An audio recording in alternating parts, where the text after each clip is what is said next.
Market expert Jagdish Thakkar પણ આપણી સાથે જોડાયા છે. જગદીશભાઈ, આપણે જ્યારે શરૂઆત થઈ અને જ્યારે પોલિસી અને જ્યારે કહ્યું કે સ્ટેટસ કો છે, તો આપણે જોયું કે માર્કેટમાં એક રેડનેસ આવી ગઈ હતી, પણ જેવી રીતે CRR કટની અનાઉન્સમેન્ટ થઈ, એક ગ્રીન ઝોનમાં માર્કેટ આવ્યું. કઈ રીતના હવે આ CRR કટથી ડિમાન્ડ્સ વધી શકે છે? આપણે જતાં પોલિસી શરૂ થઈ પહેલાં પણ મેં તમને આ સવાલ પૂછ્યો હતો અને તમે કહ્યું કે જ્યાં સુધી રેટ કટ નહીં આવે ત્યાં સુધી એક ડિમાન્ડ સિનારીઓ નથી વધી શકવાની તમને શક્યતા લાગી રહી છે. પણ આફ્ટર ધ પોલિસી તમે કયા ટેક અવે પોઈન્ટ્સ જોઈ રહ્યા છો અને માર્કેટમાં અત્યારના આપણે એક પોઝિટિવનેસ તો જોઈ રહ્યા છે, ફ્લેટ ટુ પોઝિટિવ માર્કેટ જોઈ રહ્યા છે? પ્રીતિબેન, શરૂઆતમાં જે ગવર્નર સાહેબે કહ્યું કે આ એમનો જે ઇકોનોમિક ગ્રોથ અને સાથે સાથે જે એમણે એનાઉન્સ કર્યું કે રેપો રેટમાં કોઈ ફેરફાર નહીં કરે, સ્ટેટસ ક્વો એમને બિલકુલ ન્યુટ્રલ રાખ્યો છે. એટલે આપણને સવારથી મેં તમને કહું તે પ્રમાણે કહું કે ઇન્ટરેસ્ટ રેટમાં તો કદાચ એ ફેરફાર નહીં જ કરે અને સાથે CRRની અંદર એ થોડો કટ કરશે. આપણે 5% હતો, એમને 0.5% જેટલો કર્યો છે. એટલે લિક્વિડિટી તો માર્કેટમાં ચોક્કસ બેન્કો પાસે આવશે.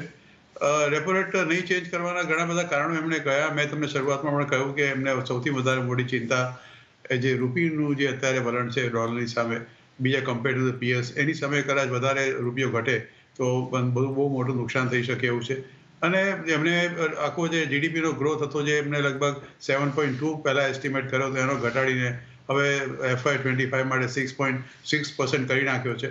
અને થર્ડ ક્વાર્ટર માટે એમણે પણ ઘટાડીને 7.4થી ઘટાડીને 6.8% કરી દીધો છે.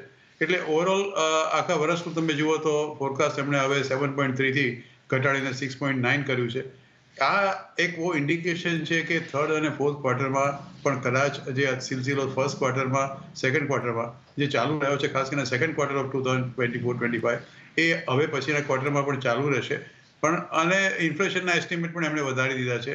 શરૂઆતમાં એમણે કહ્યું કે ઇન્ફ્લેશનનો જે એમણે આંકડો મૂક્યો હતો, એમનું ફોરકાસ્ટ એમણે 2025નું હવે એમણે 4.8 કર્યું છે, પહેલાં 4.5 હતું. રબી ક્રોપની બધી ઘણી બધી વાતો કરી અને સાથે સાથે એમણે એગ્રીકલ્ચરની પણ વાત કરી કે જે પર પર્સન એ લોકોની જે એગ્રીકલ્ચરમાં જે લોનની કેપેસિટી હતી એને પણ લગભગ 2 લાખ કરી છે. એટલે લિક્વિડિટી બજારમાં આવશે બેંકો પાસે અને એ ચોક્કસ એમને હેલ્પફુલ થશે. મારું એક માનવું ચોક્કસ છે કે હવે પછીની જે સેકન્ડ જાન્યુઆરીમાં જે આવશે પોલિસી, કે ફેબ્રુઆરીમાં આવશે, એ વખતે આ ગવર્મેન્ટ સાહેબનો સ્ટાન્સ બહુ જુદો હશે. અને મને પૂરેપૂરી ખાતરી છે કે એ પર્ટિક્યુલર પોલિસીની અંદર એ ચોક્કસ રેટ ઓફ ઇન્ટરેસ્ટ ઘટાડશે. કારણ કે એમના પર પ્રેશર છે મિનિસ્ટ્રી ઓફ કોમર્સ તરફથી, મિનિસ્ટ્રી ઓફ ફાઇનાન્સ તરફથી, અને દુનિયાના બાકીના દેશોનું તમે જુઓ, બેંક ઓફ ઇંગ્લેન્ડથી ભણીને બેંક ઓફ જાપાનનું કદાચ આપણે ન ગણીએ કારણ કે નેગેટિવ રેટ ઓફ ઇન્ટરેસ્ટમાં ચાલે છે. પણ બાકીના તમે ઇવન ચાઇનાનું તમે જુઓ તો ચીનની અંદર પણ આ વસ્તુ છે, the rate of interest continuously ઘટે છે. અને ફેડરલ રિઝર્વ તો આપણે જાણીએ છીએ કે કન્ટિન્યુઅસ ઘટાડતું જ રહ્યું છે. એટલે એમના પર એક ઇનડાયરેક્ટ પ્રેશર તો ચોક્કસ રહેશે. એટલે આ પોલિસીમાં કદાચ આપણને એટલો મોટો લાભ ન થયો હોય, પણ હવે પછીની પોલિસીમાં આઈ એમ વેરી કોન્ફિડન્ટ કે 5% તો 5% પણ રેટ ઓફ ઇન્ટરેસ્ટ ચોક્કસ ઘટશે. જી, અને